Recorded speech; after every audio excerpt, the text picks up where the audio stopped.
أعوذ بالله من الشيطان الرجيم بسم الله الرحمن الرحيم وإذ قال ربك للملائكة إني جاعل في الأرض خليفة قالوا أتجعل فيها من يفسد فيها ويسفك الدماء ونحن نسبح بحمدك ونقدس لك قال إني أعلم ما لا تعلمون۔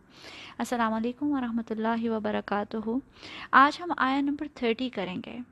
یہاں اللہ سبحانہ و تعالیٰ ہمیں حضرت آدم کی تخلیق کی کہانی بتاتے ہیں کہ جب تمہارے رب نے فرشتوں کو بتایا کہ میں زمین میں خلیفہ بنانے والا ہوں۔ سب سے پہلے یہ سمجھنا ضروری ہے کہ خلیفہ کیا ہوتا ہے۔ خلیفہ کا مطلب نائب، ریپرزنٹیٹیو۔ اس کی بہت ہی خوبصورت ایکسپلینیشن ڈاکٹر اسرار احمد دیا کرتے ہیں کہ جب تقریباً پوری دنیا میں برٹش رول تھا تو تمام ملکوں کی حکومت ملکہ کی تھی، لیکن ملکہ خود ہر ملک میں نہیں جا سکتی تھی، اس لیے وہ تمام ملکوں میں برٹش قوانین نافذ کرنے کے لیے ایک وائس چانسلر یا وائس رائے منتخب کرتے تھے، یا کوئی بھی کوئین کا نائب یا ریپرزنٹیٹیو بھیجا جاتا تھا جس کا کام کوئین کی کانسٹیٹیوشن اور حکم کے مطابق ملک کو چلانا ہوتا تھا۔ ایسا خلیفہ اگر اپنی مرضی کرنا شروع کر دے یا ملکہ کے دائرہ اختیار سے تجاوز کر جائے یا پھر کسی اور کو حاکم سمجھ کر اس کے احکامات نافذ کرنا شروع کر دے تو ایسے نائب کو باغی کہا جاتا تھا۔ بالکل اسی طرح اللہ تعالیٰ نے زمین میں انسان کو نائب بنایا، خلیفہ بنایا۔ نائب خود حاکم نہیں ہوتا، اپنی مرضی نہیں کر سکتا، اصل مالک اللہ ہے، اور اس سے زمین میں خلیفہ اس لیے بھیجا کہ وہ اللہ کے حکم کو نافذ کر سکے، دنیا کے معاملات اور دنیا کی اصلاح اللہ کے احکامات کے مطابق ہو۔ ایسا خلیفہ جو نہ صرف خود اللہ کے حکم کے مطابق چلے بلکہ اپنے دائرہ اختیار کے لحاظ سے اللہ کے حکم کو اوروں پر بھی نافذ کرے۔ تو اللہ سبحانہ و تعالیٰ نے جب فرشتوں کو انفارم کیا تو ان کا رسپانس اور رد عمل بہت ہی انٹرسٹنگ تھا۔ کہنے لگے اَتَجْعَلُ فِيهَا مَن يُفْسِدُ فِيهَا وَيَسْفِكُ الدِّمَاءَ، کیا آپ زمین میں کسی ایسے کو مقرر کرنے والے ہیں جو وہاں فساد مچائے گا اور خون ریزی کرے گا؟ جب میں نے شروع میں آیت پڑھی تھی تو میں بہت ہی حیران ہوئی تھی، کیونکہ میرے ذہن میں فرشتوں کا تصور تھا کہ وہ شاید کوئی روبوٹ قسم کی کریشن ہے جو اللہ تعالیٰ کے ہر حکم کو بغیر کسی چوں چرا کے مان لینے والے ہیں۔ پھر انہوں نے اللہ تعالیٰ سے اتنا بڑا سوال کیسے کیا؟ اس سے ہمیں پتہ چلتا ہے کہ فرشتے انٹیلیجنٹ اور عاقل، ذی شعور کریشن ہیں۔ ان کے پاس فری ول نہیں ہے، وہ خود مختار نہیں ہیں، اللہ کی نافرمانی کی چوائس نہیں ہے ان کے پاس، لیکن اس کے باوجود وہ ایک انٹیلیجنٹ کریشن ہے۔ یہی وجہ تھی کہ انہیں اندازہ ہوا کہ ایک ایسی کریشن جس کو اللہ تعالیٰ نے فری ول دی ہے، صحیح اور غلط میں چوائس کرنے کی اپرچونٹی دی ہے، ایسے مخلوق کو اگر اختیار بھی دے دیا گیا تو یقیناً زمین میں خون ریزی ہوگی اور وہ فساد بھی مچائے گا۔ پھر فرشتوں کا اگلا آرگیومنٹ یہ تھا کہ وَنَحْنُ نُسَبِّحُ بِحَمْدِكَ وَنُقَدِّسُ لَكَ، اور ہم تیری تسبیح، تیری حمد اور تیری تقدیس کرتے ہیں۔ نقدس لک، مقدس سے لفظ آیا ہے کہ ہم تیری پاکی بیان کرتے ہیں۔ فرشتوں نے یہ بات اس لیے نہیں کی کیونکہ وہ خود خلیفہ بننا چاہتے تھے، بلکہ اس لیے کہ وہ سمجھنا چاہتے تھے کہ اللہ کی عبادت کے لیے تو ہم ہی کافی ہیں۔ جیسے کہ ایک روایت ہے ابو ذر الانصاری رضی اللہ عنہ سے، کہتے ہیں کہ رسول اللہ صلی اللہ علیہ وسلم نے فرمایا، بے شک میں وہ چیز دیکھ رہا ہوں جو تم نہیں دیکھتے، اور سن رہا ہوں جو تم نہیں سنتے۔ بے شک آسمان چرچرا رہا ہے اور اس کو حق ہے کہ وہ چرچرائے، اس لیے کہ کہیں بھی 4 انگلیوں کی جگہ نہیں، مگر اس جگہ پر فرشتے اپنے پیشانی اللہ تعالیٰ کے سامنے، اللہ تعالیٰ کے حضور سجدے میں رکھے ہوئے ہیں اور اللہ تعالیٰ کی عبادت میں مشغول ہیں۔ فرشتوں کا کام ہی اللہ تعالیٰ کی حمد، تسبیح ہے اور اللہ کے حکم کو بجا لانا ہے۔ تو وہ سب فرشتے اصل میں یہ سمجھنا چاہتے تھے کہ پھر ایسی کریشن کو پیدا کرنے میں اللہ تعالیٰ کی کیا حکمت ہے جس میں نافرمانی اور فساد مچانے کا پوٹینشل ہو۔ تب اللہ سبحانہ و تعالیٰ نے انہیں بتایا کہ میں جانتا ہوں، انی اعلم ما لا تعلمون، میں جانتا ہوں اور تم نہیں جانتے۔ یہ ٹھیک ہے کہ انسان میں فساد کا مادہ پایا جاتا ہے، لیکن یہی انسان ہے جو نبیوں اور اولیاء کے لیول تک پہنچے گا اور پہنچنے کا پوٹینشل رکھتا ہے۔ اس سے اگلی آیت میں اللہ سبحانہ و تعالیٰ وہ ڈسٹنگوشنگ فیکٹر، وہ کوالٹی، وہ خصوصیت کی وضاحت کرتے ہیں کہ جس کی وجہ سے اللہ تعالیٰ نے انسان کو خلافت کا شرف دیا اور اسے اشرف المخلوقات بنایا۔ آیہ نمبر 31 میں اللہ سبحانہ و تعالیٰ فرماتے ہیں وَعَلَّمَ آدَمَ الْأَسْمَاءَ كُلَّهَا، اللہ تعالیٰ نے آدم کو تمام تر چیزوں کے نام سکھائے۔ اسکالرز نے اس بات پہ بہت غور و فکر کیا کہ آخر یہ کیا چیزیں تھیں۔ بہت نے کہا کہ دنیا میں زندگی گزارنے کی تمام تر اشیاء تھیں کہ جن کے نام اور خصوصیات اللہ تعالیٰ نے حضرت آدم کو سکھائے۔ نام کا مطلب یعنی اسم، جسے انگلش میں ناؤن کہا جاتا ہے۔ کرسی، صوفہ، سائیکل، جانور، آدمی، یہ سب ناؤن ہیں، اسم ہیں۔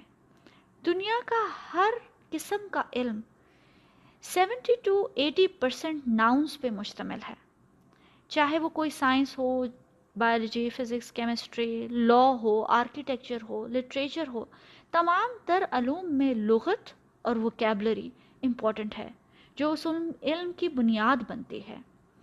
قرآن میں بھی ہم جتنی مرضی گرامر سیکھ لیں، لیکن جب تک ہم قرآن میں موجود اسم، ناؤن اور قرآن کی ووکیبلری نہیں یاد کریں گے، تب تک قرآن کا علم مکمل نہیں ہو سکتا۔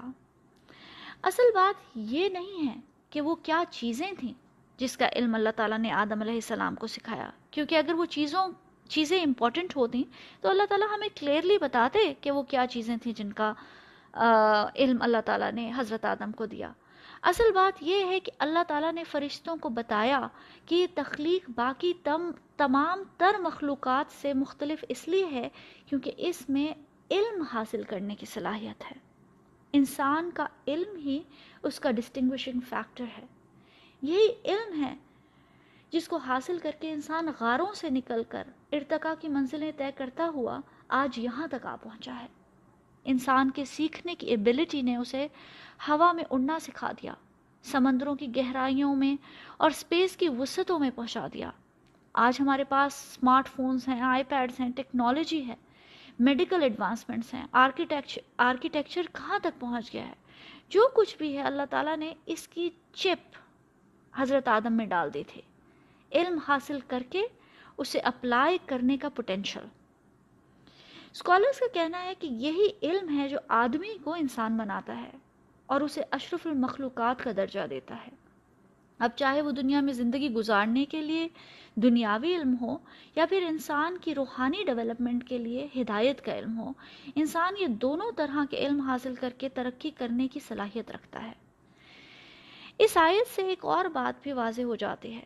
مسلم اسکالرز کی ایک پوری جنریشن تھی اور اب بھی ہے جو سمجھتے ہیں کہ دنیاوی علم کا حاصل کرنا حرام ہے یا ناجائز ہے، لیکن اس آیت سے معلوم ہوتا ہے کہ اللہ تعالیٰ نے ہر طرح کا علم انسان کو سکھایا۔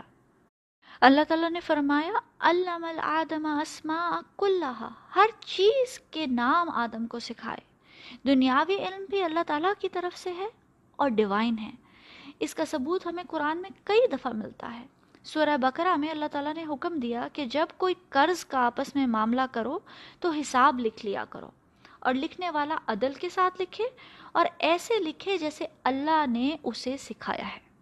اس سے پتہ چلتا ہے کہ یہ اکاؤنٹنگ اور حساب کتاب لکھنا بھی اللہ تعالیٰ کی طرف سے ڈیوائن علم ہے۔ سورہ مائدہ میں اللہ تعالیٰ حلال اور حرام کو ڈیفائن کرتے ہوئے بتاتے ہیں کہ جب تم اپنے جانوروں کو شکار کرنا سکھاتے ہو اس علم کی بنا پر جو اللہ نے تمہیں سکھایا ہے، یعنی کہ جانوروں کو شکار کے لیے ٹرین کرنا بھی اللہ سبحانہ و تعالیٰ نے سکھایا ہے۔ سورہ انبیاء میں حضرت داؤد کا ذکر کرتے ہوئے اللہ تعالیٰ فرماتے ہیں کہ ہم نے انہیں تم لوگوں کے فائدے کے لیے زرہ بنانے کا ہنر سکھایا، یعنی جو آرمرز ہوتے ہیں جو جنگ میں استعمال ہوتے ہیں، یہ اللہ تعالیٰ نے حضرت داؤد کو سکھایا۔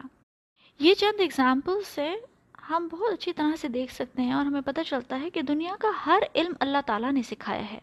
اسے حاصل کرنا اور انسانیت کے فائدے کے لیے اور زمین میں اصلاح کے لیے استعمال کرنا بھی دین کا حصہ ہے، اور یہی وہ علم حاصل کرنے کی ایبلٹی ہے جس کی وجہ سے انسان اشرف المخلوقات کہلاتا ہے۔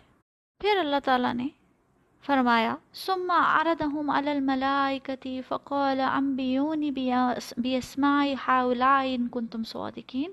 پھر اللہ تعالیٰ نے یہ تمام تر چیزیں فرشتوں کے سامنے رکھ دیں اور کہا کہ اب بتاؤ مجھے ان کے نام اگر تم سچے ہو. اس سے پتہ چلا کہ فرشتے بے شک ایک انٹیلیجنٹ مخلوق ہیں، لیکن ان میں علم حاصل کرنے کی ایبلٹی نہیں ہے، اور یہ ایبلٹی اللہ تعالیٰ نے خاص طور پر صرف انسانوں کو دی ہے. ہم قرآن بہت سارے ریزنز کی وجہ سے سمجھتے ہیں.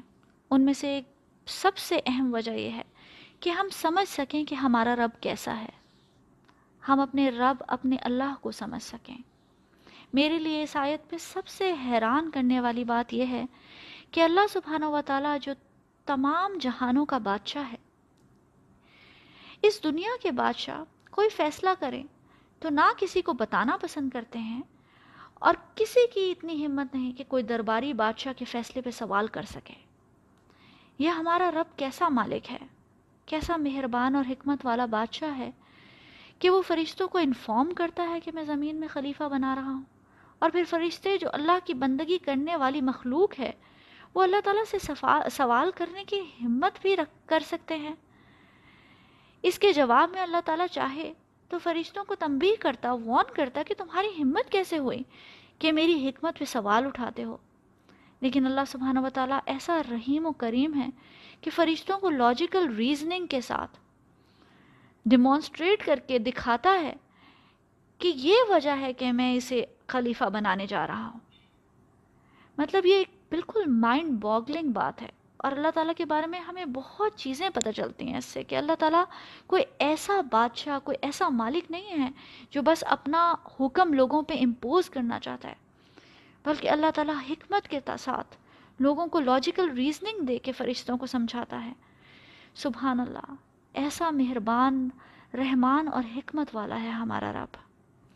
انشاءاللہ اگلی دفعہ آیت نمبر 32 کریں گے، اور فرشتوں نے اس کے جواب میں کیا کہا وہ دیکھیں گے. السلام علیکم ورحمۃ اللہ وبرکاتہ.